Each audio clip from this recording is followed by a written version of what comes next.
bienvenida a todos los hermanos, todas las hermanas, a los amigos que nos puedan acompañar en esta tarde, en esta mañana, perdón. Y bueno, pues sean todos muy bienvenidos. Y después de cantar este precioso himno o este cántico, cuya letra será bueno que recordemos, que la tengamos presente en el corazón, vamos a tener la lectura. Primero la lectura y después la oración. Marcos capítulo 14, los versos que van desde el 26 hasta el 31. Marcos 14 y versículo 26. Dice así la palabra del Señor. Marcos 14, 26. Cuando hubieron cantado el himno, salieron al monte de los olivos. Entonces Jesús les dijo: todos os escandalizaréis de mí esta noche, porque escrito está: heriré al pastor y las ovejas serán dispersadas. Pero después que haya resucitado, iré delante de vosotros a Galilea. Entonces Pedro le dijo: aunque todos se escandalicen, yo no. Y le dijo Jesús: de cierto te digo que tú hoy, en esta noche, antes que el gallo haya cantado 2 veces, me negarás 3 veces. Mas él con mayor insistencia decía: si fuere necesario morir contigo, no te negaré. También todos decían lo mismo. Oramos. Gracias, Señor, por el nuevo día. Gracias, Señor, por este hermoso amanecer. Y queremos, Señor, en verdad que sea un tiempo bueno, un tiempo de bendición, un tiempo, Señor, en que podamos gozarnos contigo y gozarnos con tu palabra, gozarnos con los hermanos. Trae, Señor, a cada uno de los hermanos para que podamos estar juntos delante de ti. Cuida de los que están enfermos, de los que están impedidos. Y ayuda, Señor, para que nuestro corazón y nuestra mente sea dócil a tu palabra y ella pueda hablarnos, Señor, con sencillez, pero también con verdad. Gracias, Señor, de todo corazón. Bendice esta reunión en el nombre de Jesús. Amén.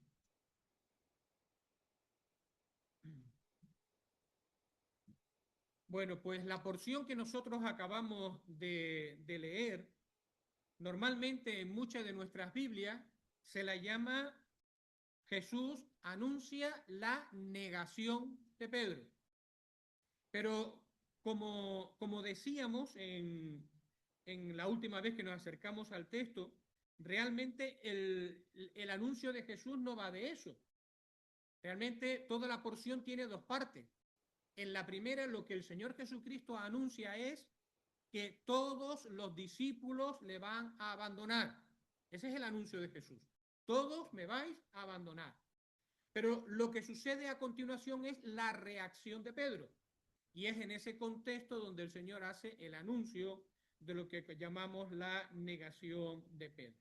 Así que claramente esta lectura tiene 2 partes. La primera es el anuncio de Jesús, los versos que van desde el 26 hasta el 28, y lo que viene a continuación, que es la reacción de Pedro, que está en el verso 29 hasta el 31. Ya estudiamos en su momento lo que fue el anuncio propiamente del Señor Jesucristo, y ahora lo que nos corresponde estudiar es la reacción de Pedro, cómo Pedro se comportó ante las palabras de Jesús. Bueno, pues el Señor había dicho: todos os escandalizaréis de mí, y ahora Pedro entra en acción. Y lo que tenemos que recordar, porque vamos a decir muchas cosas fuertes con respecto a Pedro, lo que tenemos que recordar en primer lugar es que Pedro es un verdadero creyente. ¿Vale? Vamos a hablar de Pedro, pero no se olvide, no nos olvidemos, Pedro es un verdadero creyente. Pedro es una persona que ama profundamente al Señor. Es sincero cuando expresa su amor y su devoción a nuestro Señor Jesucristo. Pero es un hombre impulsivo, es un hombre seguro de sí mismo, es un creyente que en definitiva no ha aprendido todavía a escuchar y a esperar la voz del Señor o esperar en el Señor. Entonces, esta porción que tenemos delante de los versos 29 en adelante, la podemos dividir de la siguiente manera. Lo que es la afirmación de Pedro, versículo 29, lo que es la respuesta de Jesús a la afirmación de Pedro, versículo 30, y la insistencia de Pedro en el versículo 31. Empezamos por el principio, la afirmación de Pedro. Leemos el versículo 29. Entonces Pedro le dijo a Jesús, aunque todos se escandalicen, yo no. Aunque todos se escandalicen, yo no. En primer lugar, las palabras de Jesús, todos os escandalizaréis de mí en esta noche, no eran un reproche, ¿vale? Jesús no les estaba reprochando nada a los discípulos, simplemente los estaba poniendo en antecedente porque conocía la situación. Pero Pedro, aquello le dolió. Pedro no pudo soportar que se dudara de él, precisamente de él, con lo íntegro o con lo firme que él era. Entonces, Pedro responde al Señor de esta manera: sí, maestro, tienes toda la razón. Se van a escandalizar de ti. Pero ellos, hay una excepción, yo no. Yo no. Tienes razón. Se van a escandalizar, pero yo no. Y ese yo no es una forma de hablar bastante enfática, ¿vale? Es una forma de hablar bastante enfática. Es decir, que se note lo que yo estoy diciendo, ¿vale? Que se note lo que yo estoy diciendo. ¿Eh? Que se note lo que yo estoy diciendo. Ellos sí, pero yo no. Yo no. Y si vamos al texto paralelo de Mateo capítulo 6, 26, versículo 33, allí se dice, yo nunca me avergonzaré de ti. O sea, todavía más enfático, yo nunca me avergonzaré de ti. Y recordamos, este Pedro no es un fanfarrón. Pedro no habla por hablar. Él es absolutamente sincero cuando afirma que él tiene una adhesión inquebrantable por el Señor Jesucristo. De ahí que la gran lección de esta porción, ¿cuál es? Bueno, pues la gran lección de esta porción es precisamente la necesidad de que esa confianza que nos da la carne, esa confianza fundada en nosotros mismos y que tanto disgusto nos da, sea cambiada por un espíritu verdaderamente humilde y dependiente de la gracia de Dios. Esa es la gran lección que tenemos aquí. Que esa confianza que nos da la carne, yo no, nunca, no lo voy a hacer, sea cambiada por un espíritu verdaderamente humilde y dependiente del Señor.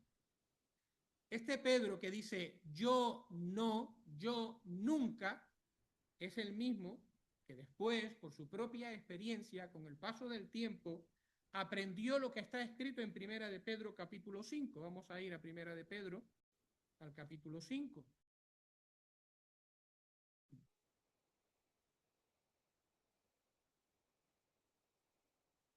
Primera de Pedro capítulo 5 y versículo 5. Allí dice, igualmente jóvenes, están sujetos a los ancianos y todos sumisos unos a otros, revestidos de humildad, porque Dios resiste a los soberbios y da gracia a los humildes. Y da gracia a los humildes. Esto lo aprendió Pedro. Y es la gran lección que hay detrás de esta escena. Hay un expositor, en este caso el hermano Carballosa, que citando a otro expositor dice, Pedro cometió 3 errores. En esta frase que hay aquí, aunque todos se escandalicen, yo no, Pedro cometió al menos 3 errores. Y atentos porque esos 3 errores de Pedro son más comunes de lo que nosotros pensamos. Y tienen que ver también más con nosotros de lo que nosotros pensamos. Miren, los 3 errores que cometió Pedro. En primer lugar, contradecir a Jesús. Error. En segundo lugar, creerse más fuerte que el resto. Error. Y por último, confiar en sus propias fuerzas. Error. Terrible error por parte de Pedro. Lo primero que hizo Pedro es contradecir al Señor Jesucristo. ¿Por qué decimos que contradice al Señor Jesucristo? Porque sí, es verdad que le da la razón. Te van a abandonar. Pero añade un pero. Pero yo no. Es decir, le da la razón parcialmente a Jesús. Y el Señor nunca lleva la razón parcialmente. O el Señor la lleva completamente o no la lleva. Y siempre la lleva. Por lo tanto, Pedro cuestionó al Señor. Al Señor Jesucristo no le bastaba con que le dijeron, te creo hasta aquí tiene razón, pero ahora en esta parte, mira, maestro, es que no me conoce, no me conoce bien. Yo no te voy a abandonar, no te voy a abandonar nunca. Esto es fuerte, porque Pedro está diciendo que él se conoce a sí mismo mejor que el Señor nos conoce. ¿Y quién nos conoce mejor que el Señor? ¿Quién conoce nuestra realidad, lo que somos, nuestras debilidades, nuestras fortalezas, nuestros miedos, nuestras angustias? ¿Quién conoce nuestra flaqueza? ¿Quién conoce mejor que el Señor lo que hay en nosotros? ¿Y quién nos conoce mejor que el Señor mismo? Bueno, pues Pedro estaba pretendiendo decirle al Señor Jesucristo, yo me conozco mejor de lo que tú, dice, y yo sé lo que tú no sabes. Jeremías capítulo 17 y versículo 9 y 10. Un texto precioso, ¿verdad? Jeremías capítulo 17 y versículo 9 y 10. Engañoso es el corazón más que todas las cosas. Y perverso, ¿quién lo conocerá? Bueno, ahora viene la respuesta. Yo, Jehová, que escudriño la mente y que pruebo el corazón. Yo no, pero el Señor sí que conoce la realidad de nuestros corazones.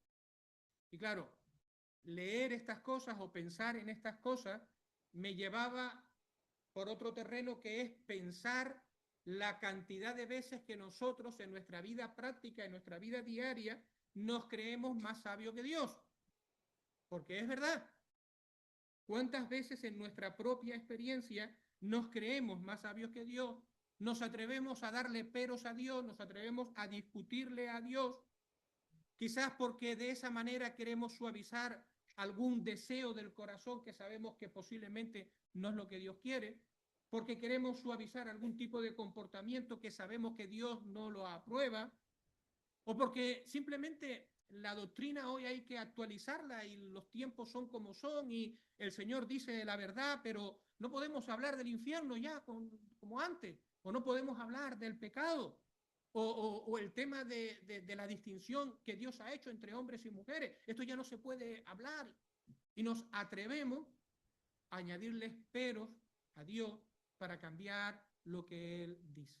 En nuestra vida, en nuestra experiencia, en nuestro trabajo e incluso en la vida de la iglesia. Y cuando esto sucede, cuando nosotros nos atrevemos a decirle pero a Dios, e intentamos poner nuestro razonamiento o arreglar lo que Dios está diciendo a nuestro propio interés, entonces las cosas no van a ir bien. Y más tarde o más temprano vamos a tener problemas en nuestras vidas. Estaría bien recordar esto, ¿verdad? El Señor no quiere que le creamos parcialmente. No se conforma con que le demos la razón en parte. Él quiere que le creamos completamente y que todo lo que Él dice realmente es verdad y es su voluntad. Bueno, pues lo primero que hizo Pedro fue eso. Aunque todos se escandalicen de ti, yo no. Le llevó la contraria al Señor. Lo intentó justificar, pero le llevó la contraria al Señor. En segundo lugar, él se creía más fuerte que el resto. Él se creía más fuerte que el resto. No se ve bien en la pantalla, quedó pequeñito, pero bueno, ahí en ese cuadrado dice, eres más fuerte de lo que crees y más capaz de lo que alguna vez soñaste. ¿Qué te parece? No tengas tan mal concepto de ti mismo, ten un poquito de confianza, eres más fuerte de lo que tú crees y más capaz de lo que alguna vez soñaste. Pues esto es un poquito lo que le estaba pasando a Pedro en este momento. Pedro mira a los demás, Pedro mira cómo son sus compañeros y él se mira a sí mismo y él concluye, sí, pero es que yo no soy igual que ellos. Yo estoy hecho de otro barro. Yo puedo, ellos no, pero yo sí que puedo. ¿Y qué nos recuerda esto? Bueno, pues entre otras cosas nos puede recordar el peligro que supone vivir comparándonos con otras personas y no con Cristo. Porque cuando yo vivo mirando a los demás, a los que están a mi alrededor, lo que hacen, lo que no hacen, los fallos que tienen, y no me estoy comparando con el Señor, entonces yo no adquiero conciencia de mi propia debilidad. Yo no estoy viendo delante del Señor cómo realmente yo soy y qué es lo que me falta. Porque cuando yo me estoy midiendo con otros y no con el Señor, siempre voy a encontrar a otro que está por debajo de mí. Y siempre voy a encontrar a alguien que le va peor que a mí. Y siempre voy a encontrar la manera de justificarme para no tener que admitir que yo también en el fondo soy igual que el resto de los mortales. Y claro,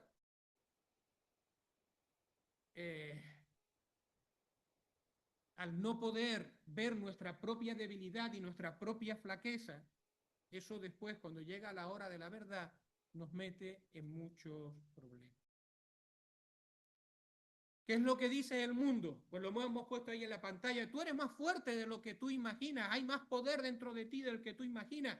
Tú puedes hacer o conseguir todos tus sueños y nos manda o nos insiste incluso en vivir por encima de lo que son nuestras posibilidades reales.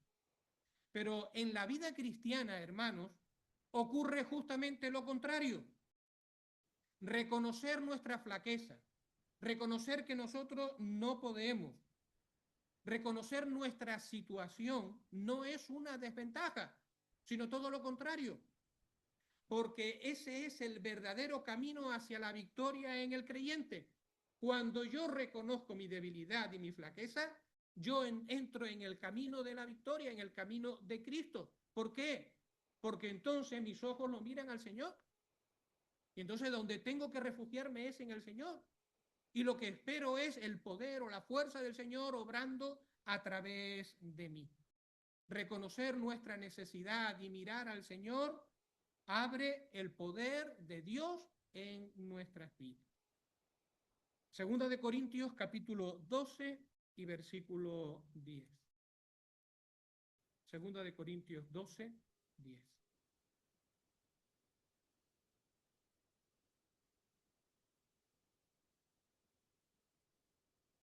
Por lo cual, por amor a Cristo, me gozo en debilidades, en afrentas, en necesidades, en persecuciones, en angustias.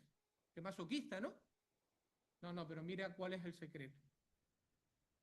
Porque cuando soy débil, entonces soy fuerte. La gracia de Dios en mí. Cuando soy débil, entonces soy fuerte. Hay una escena en Marcos capítulo 9,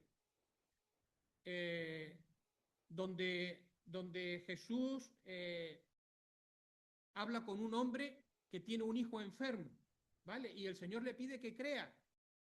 ¿Y sabe cuál es la respuesta de aquel hombre ante su propia imposibilidad? Le dice, Señor, creo, ayuda mi incredulidad. Y el Señor obró. Creo, pero Señor, ayuda mi incredulidad. Que a mí siempre son palabras que me han conmovido porque nos muestran nuestra propia realidad y nuestra dependencia del Señor y cómo el Señor se acuerda de que somos barro, de que somos carne, y el Señor se inclina cuando sus hijos se postran delante de él. Bueno, pues el primer peligro era contradecir a Jesús, o el primer error, el segundo, creerse más fuerte que el resto, y el tercero de los errores fue confiar en sus propias fuerzas. ¿Vale? Yo puedo, hasta el final. Hay que morir, voy a la cárcel contigo, yo muero contigo. Confiar en sus propias fuerzas. Y esto nos lleva también a un tema que es bastante importante, y es el peligro de vivir la vida cristiana no en el poder del Espíritu, sino en el poder de la carne. Yo puedo vivir confiando en el poder de la carne y no en el poder del Espíritu. Y en este caso, al hacer referencia a la carne, no nos referimos al cuerpo físico, ¿vale? Porque hoy tiene fiebre y no es capaz de hacer las cosas que quería, ¿vale? Y tengo cierta edad y ya no puedo hacer otras cosas, etcétera, etcétera. ¿Vale? No me refiero a la debilidad natural que puede venir del cuerpo físico, sino cuando decimos la carne en este contexto nos estamos refiriendo a esa disposición innata que hay dentro de nosotros de prescindir de Dios, de querer hacer las cosas conforme a nuestro entender y conforme a nuestros recursos.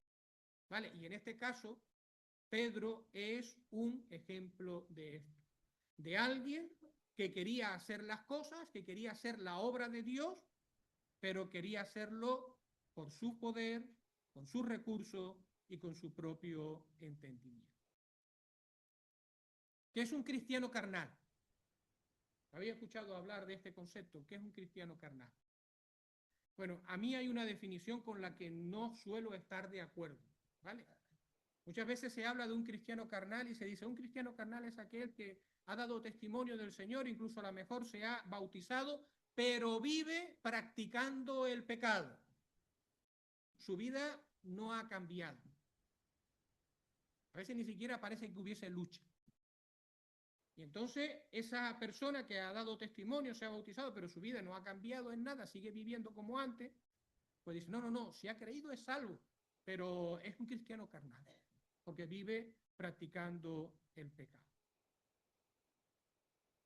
Y bueno, es cierto de que cuando uno se convierte, la vida cristiana entra en lucha, ¿vale? Y si hemos tenido adicciones, pues todavía serán más intensas, y hay caídas, y hay levantadas, el Señor nos levanta en su gracia, ¿vale? Pero eso es una cosa, ¿vale? Pero lo que estamos hablando es de esa persona que se llama cristiana a sí mismo porque ha cumplido unos requisitos y vive practicando, y vuelvo a insistir, practicando el pecado, como si no hubiese pasado nada. Su vida en la práctica no ha cambiado. Quizás se conforma con ir de vez en cuando a la reunión. Lo más probable, y siempre digo lo más probable porque el Señor es el que en última instancia conoce los corazones, pero lo más probable es que en realidad esa persona no se haya convertido. Y es un error, y a lo mejor la estamos condenando en alguna manera, insistiéndole de que es un cristiano, pero que es carnal. ¿vale? Yo creo que eso es un error. Posiblemente, y siempre apelo a lo mismo, la realidad última del corazón la conoce Dios, ¿verdad? Pero posiblemente esa persona no ha conocido al Señor. Entonces, ¿qué ocurre? Que como a veces este es el concepto que tenemos de cristiano carnal, y a lo mejor yo no soy de aquellos que viven practicando el pecado, sino que realmente hay lucha en mí, a veces hay errores, me arrepiento, me esfuerzo y tal, pues entonces parece que el concepto de cristiano carnal no tiene que ver conmigo. Pero yo creo que ese no es el criterio que da la Biblia para determinar si somos un cristiano carnal o no.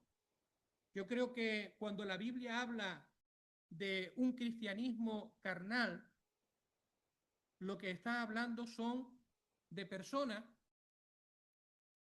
que son todavía inmaduras a pesar del tiempo que han vivido en el Evangelio. No que no hayan cambiado ni que no están practicando el pecado, pero todavía viven con fuertes rasgos de inmadurez. Un cristiano carnal sería un cristiano que está estancado.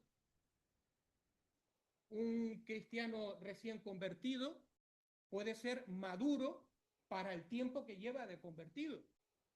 Y un creyente que lleva 5, 10, 15 años en el Evangelio, pues tiene que mostrar una madurez conforme al tiempo que lleva profesando su fe.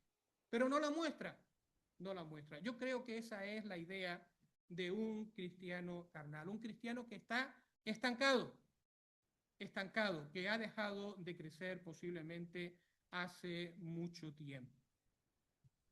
Creo que lo tengo aquí. Aquí está. Un cristiano carnal es aquel que no manifiesta en su vida los frutos prácticos de su unión con Cristo en su muerte y en su resurrección. Y cuando leía esta definición, esta es de Ernesto Trencha, cuando leía esta definición, pues yo siempre tiendo a resumir, quizás cuando estabas estudiando en la universidad y tal, pues uno dice, vamos, quedámoslo con lo principal, la frase clave y tal. Y entonces uno dice, que no manifiesta en su vida los frutos prácticos de su unión con Cristo. Pero eso es suficiente. Pero además, como parece que me sobra. Pero tú te pones a reflexionar y dices, su unión con Cristo es importante en su muerte y en su resurrección. ¿Saben por qué? Porque la salvación no es solamente una cuestión de resolver un problema penal que tenemos con Dios, que es verdad. Es decir, yo tengo una deuda con Dios a causa de mi pecado. Yo tengo una deuda impagable con Dios a causa de mi condición, de las cosas que yo he hecho con la justicia divina. Cristo ha pagado esa deuda. Yo ahora puedo ser perdonado, soy salvo, soy justificado. Pero ese es solamente un aspecto de la salvación o de la obra de la salvación. La salvación también tiene un aspecto que tiene que ver con cambiarte a ti, con que yo sea una persona diferente, una persona nueva. Por eso es esa insistencia. La salvación, cuando hemos creído, hemos sido unidos a Cristo en su muerte y en su resurrección. Y hemos insistido en eso ahora que hace poco hemos tenido culto de bautismo. Unidos a Cristo en su muerte. ¿Por qué? Pues porque yo ya no vivo como antes, yo no vivo ya conforme al viejo hombre. Mi viejo hombre, mi forma de ser, el yo, ha sido puesto en un lugar de muerte, en un lugar de juicio. No tiene por qué ejercer autoridad sobre mí. Yo he sido unido a Cristo en su resurrección. ¿Qué significa eso? En su vida nueva. Yo tengo entonces una vida nueva diferente a la que he dejado en el sepulcro cuando me he convertido. ¿Es un cristiano carnal entonces? Es alguien que ha olvidado la purificación de sus antiguos pecados, que no madura, que no camina, que vive como hace 15 años, como hace 5 años. No ha prosperado. ¿Y qué es lo que pasa cuando un cristiano permanece en esa inmadurez? Bueno, pues si permanece en esa inmadurez, cuando intenta hacer la obra de Dios o intenta vivir para Dios, lo quiere hacer con su fuerza. y lo quiere hacer con su poder, y lo quiere hacer en base a su razonamiento, y lo quiere hacer en base a sí mismo. ¿Y qué es lo que pasa cuando un creyente no depende de Cristo, está confiando en sí mismo, no crece? Pues aunque intente vivir para Cristo, va a fracasar y va a tener tropiezos y lo va a pasar verdaderamente mal, porque ese no es el camino de la vida cristiana. Y cuando un creyente intenta vivir la vida cristiana en la carne, es decir, haciendo las cosas según él cree conveniente, dice Pablo que eso provoca celos en la iglesia, promueve peleas e incluso puede crear divisiones dentro de la iglesia. Primera de Corintios capítulo 3. Primera de Corintios capítulo 3.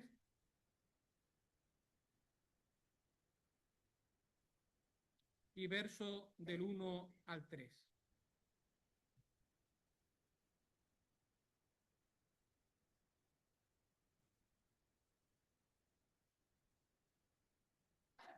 De manera que yo, hermanos, no pude hablaros como a espirituales, sino como a carnales, como a niños en Cristo.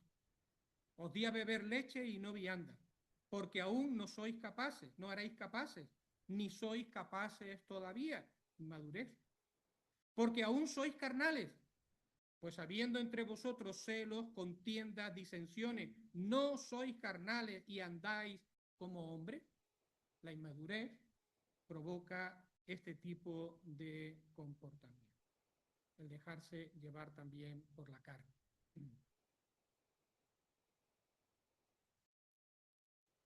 Alguien reflexionaba, viendo el comportamiento de Pedro, alguien reflexionaba de la siguiente manera: ¿y qué habría pasado si Pedro, en vez de proclamar su lealtad inquebrantable y su disposición incluso a morir por el Señor, lo que hubiese hecho hubiese sido darle crédito al Señor, reconocer su flaqueza y le hubiera dicho: Señor, ayúdame, ayúdame?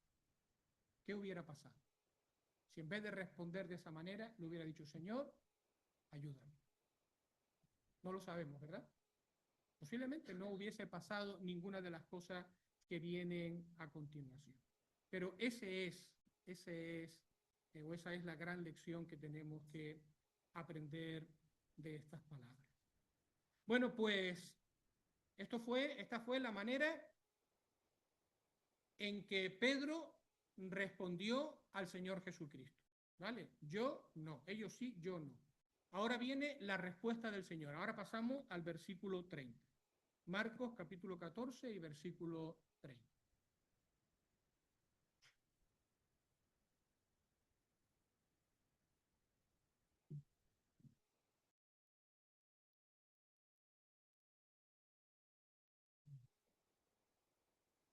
Y le dijo Jesús: de cierto te digo que tú, hoy, en esta noche, antes que el gallo cante 2 veces, más clarito imposible, me negarás 3 veces.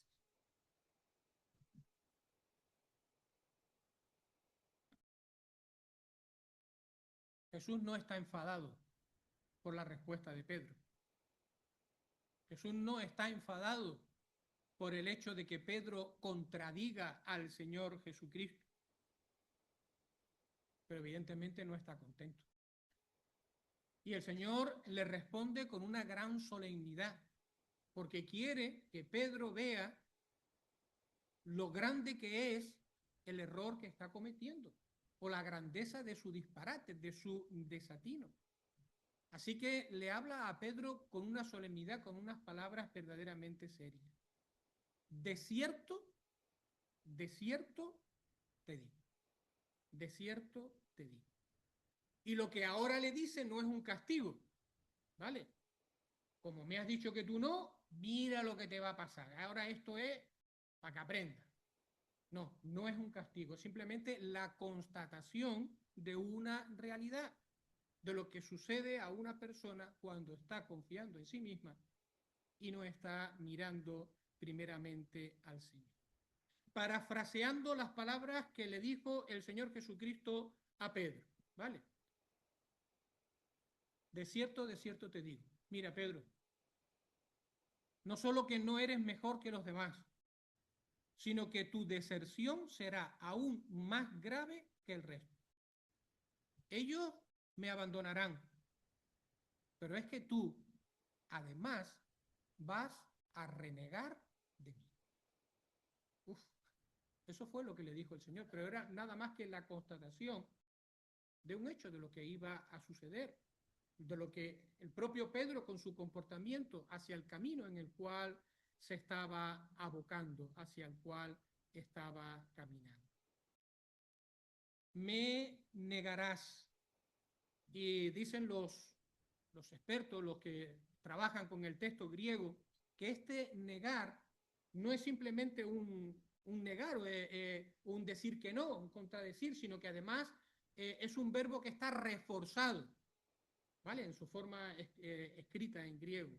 Tiene una preposición correspondiente, etcétera, etcétera. Y lo que se quiere decir es que eso se dijo con intensidad. Eso se dijo eso iba a pasar, pero vamos, de una manera totalmente certera y además reiterada. No iba a ser una simple negación, ¿vale? Yo no lo conozco, sino que Pedro se iba a enfrascar en esa negación y la iba a llevar hasta las últimas consecuencias. Me vas a negar. Y además lo harás 3 veces. Así que aquel que se creía el mejor de los discípulos se comportará como el peor de todos. Eso es lo que le estaba diciendo a Pedro. Nos da miedo, ¿verdad? Nos miramos a nosotros mismos y nos da miedo. Por eso insistimos en lo que poníamos antes. La necesidad que tenemos de dar muerte al yo, muerte a nuestra carne, a quitar la confianza de nosotros mismos para que sea cambiado por un espíritu manso, por un espíritu humilde, que depende de la gracia de Dios siempre.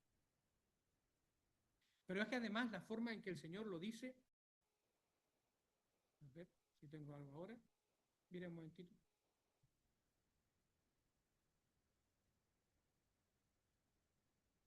Vale, salió el gallo. Pero es que la manera en que además el Señor lo dice es enfática también, ¿vale? Dice, en unas pocas horas, esto va a suceder en unas pocas horas, ¿vale? Va a suceder hoy. Y dice, va a suceder esta noche, hoy, esta noche, ahora. Y va a suceder antes que el gallo cante 2 veces. Generalmente los gallos dicen que suelen cantar 2 veces, una de madrugada sobre las 3 de la mañana y otra sobre las 5, anunciando en este caso el amanecer. Y aunque los gallos son un poco suyos, pero bueno, más o menos se cumple. Y en este caso tenemos una experiencia, Elizabeth y yo, porque cuando vamos a Sevilla, a casa de mi tío, y nos quedamos allí, él vive al final de la calle, la casa última que hay prácticamente, y después lo que hay es campo, es una especie de olivares y de pequeñas fincas y demás. Y el vecino tiene un gallo. Y en los 2 o 3 días que estábamos allí, a las 2, a las 3 de la mañana, el gallo cantaba y nos despertaba. Y yo me volví a dormir, pero con el calor y demás, no había manera después de dormir. A las 3 en punto, el gallo cantaba y te despertaba. Bueno, pues en este caso, el Señor está diciendo que antes que el gallo cante 2 veces, o sea, cantó a las 3, pero entonces antes de que amanezca, antes que el día llegue, ya me habrás negado no una, ni tampoco 2, sino hasta 3 veces. Me habrás negado hasta 3 veces. ¿Con qué facilidad? Cambian las circunstancias, cambia nuestro entorno y nos vemos abocados a comportamientos que no querríamos.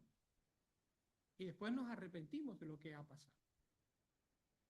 Y yo creo que cada uno de nosotros puede hacer una larga lista de fallos. de larga lista de errores, una larga lista de promesas incumplidas delante del Señor. Señor, yo voy a hacer esto, yo quiero hacer esto, y le prometemos al Señor y nos comprometemos.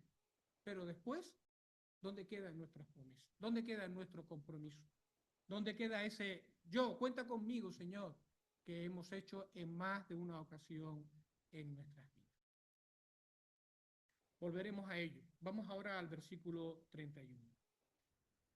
Vimos lo que Pedro dijo, vemos la respuesta de Jesús a la afirmación de Pedro, y ahora Pedro vuelve a tomar la palabra, la insistencia de Pedro y los discípulos. Verso 31. Mas Pedro, con mayor insistencia, decía: si me fuere necesario morir contigo, no te negaré. Y también todos decían lo mismo. Con mayor insistencia decía: no te negaré. Claro, cuando el Señor Jesús le habla a Pedro, no le habla enfadado, le habla al corazón, le habla porque lo ama. Y le habla con esa fórmula que Pedro sabía que era solemnidad. De cierto te digo, Pedro, quizás nosotros hubiésemos esperado un quebrantamiento.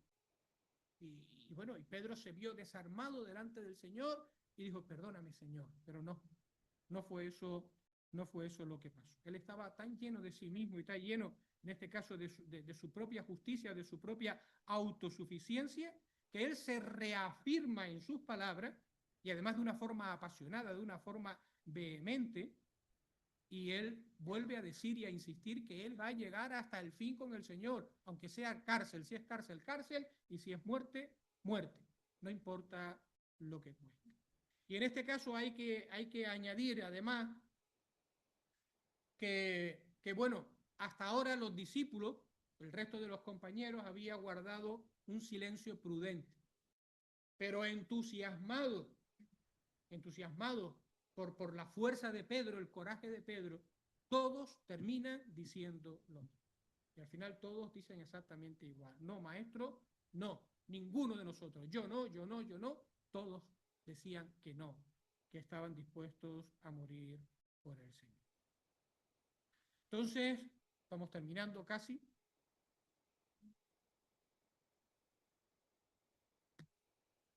Recordamos lo que podría ser una gran lección o una lección necesaria en toda esta escena. Y es la necesidad de que esa confianza que nos da la carne, esa confianza que está fundada en nosotros mismos y que tanto disgusto nos da, porque al final fallamos, sea cambiada por un espíritu verdaderamente humilde y dependiente de la gracia de Dios. Volvemos a leer una serie de versículos.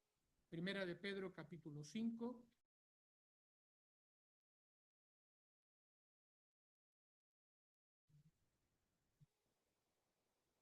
Y versículos 5 al 7.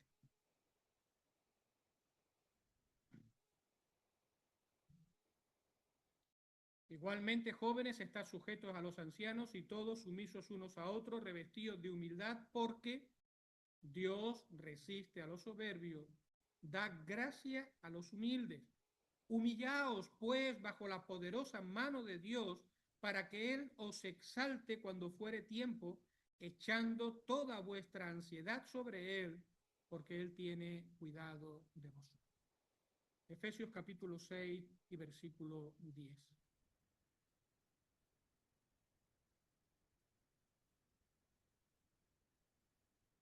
Por lo demás, hermanos míos, fortaleceos en vosotros mismos. Tú puedes. No, ¿verdad? Por lo demás, hermanos míos, fortaleceos en el Señor y en el poder de su fuerza. Y primera de Corintios, capítulo 15 y el versículo 10.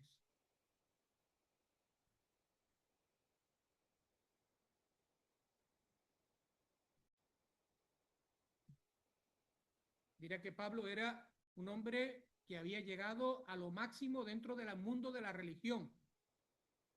Una persona con un conocimiento envidiable de la Biblia, del Antiguo Testamento, de las tradiciones y de todo. Un potencial increíble para que Dios lo usara y para hacer unas cosas increíbles. Pues mírenlo cómo se ve a sí mismo Pablo y cómo se ve a sí mismo delante de Dios y el trabajo que ha hecho. Por la gracia de Dios soy lo que soy. Y su gracia no ha sido en vano para conmigo. Antes he trabajado más que todos ellos, y ahora añade, pero no yo, sino la gracia de Dios conmigo. Qué bonito, ¿verdad? No yo, la gracia de Dios conmigo. Por la gracia de Dios soy lo que soy. Para terminar, es la segunda vez que lo digo, pero esto va en serio, ¿eh? ¿Es posible ser fieles al Señor? Porque yo creo que el deseo de todos los corazones que están aquí es ser fieles al Señor. Y es ser fieles al Señor independientemente de las circunstancias que nosotros estemos viviendo. Creo que nosotros no queremos seguir, ninguno queremos seguir acumulando promesas incumplidas delante de Dios. No queremos seguir acumulando fracasos en nuestra vida cristiana. Entonces la pregunta es esta. Al ver lo que el Señor dice, al ver lo que pasa con Pedro, ¿es posible la fidelidad y la perseverancia en los caminos del Señor? ¿Y saben lo que les digo? Para el jueves, si Dios quiere. ¿Vale? El jueves continuamos con este texto, con esta parte, que será más bien un pequeño pensamiento devocional para después dar paso a la oración. Pues hermanos, que el Señor bendiga su palabra. Amén.